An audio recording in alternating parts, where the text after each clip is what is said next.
Қайын сіңлімді ұнатпаймын. Мен бір отбасының ерке қыз едім. Кезінде алып қашудың құрбаны болдым. Бұрын танысып біліспеген ауылдың жігітіне тұрмысқа шықтым. Менің сорыма қарай, ол көп қыздың ішіндегі жалғыз ұл екен.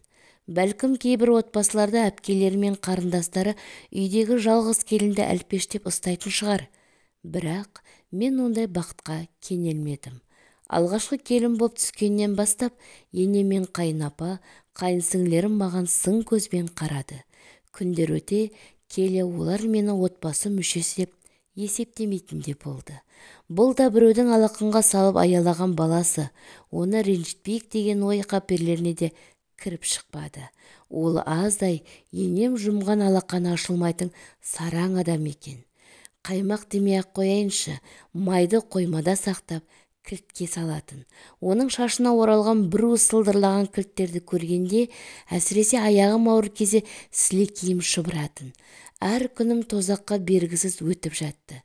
Бастапқыда келінді қатал ұстау керек, берік дәстүр деп көңіл бөлмеге тырысатынмын. Өзіммен қатар түскен келіншектерге қарасам, олардың жағдайы дәл менікіндей емес екен. Отбасы мүшелері жаңа түскен келінді қатарына қосып, енесі сырласындай, қайын сіңлісі құрдасындай жақсы қарым-қатынас орнаған. Тап біздікіндей кемсітушілікті байқамадым. Осыдан кейін мен де іштей қарсыласуға көштім. Енем не қайын сіңлерім тұқыртып сөйлесе, сөз қайтармасам да қабағымды шытып, жақтырмайтынымды білдіретін едім.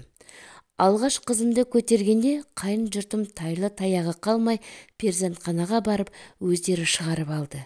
Екінші балағыма аяғым ауырлағанда қалада тұратын әпкем маған бұрын киінген киімдерін әкеп берді. Арасында тіпті жаңалауы да бар екен. Қаладағылар ауылдың әйелдеріндей күйбең тіршіліктің соңында жүрмейді ғой. Ауылда ерте тұрып, сиыр сауасың, бақшаны баптайсың.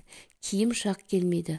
Әпкемнің түсі оңбаған киімдерін көргенде қайын сіңлім Айгүлдің көздері шырайдай жанды. Сен үйде отырсың, ауылда мұндай киімдерді киіп қайда бармақсың? Бізге бер, деді бұйырып. Мен тұңғыш рет даусымды қатты шығарып, маған лайықсыз киім саған жараса ма? Сенің де оқыған оқуың жоқ.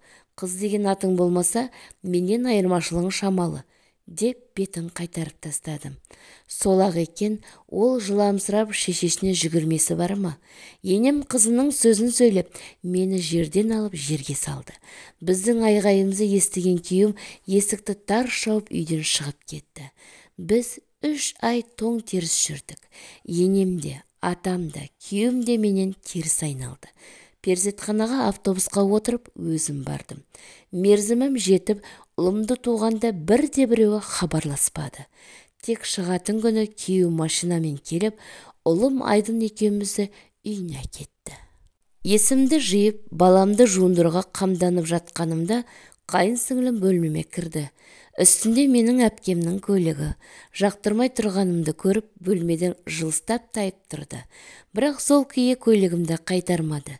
Менің жаныма батқаны ол да емес.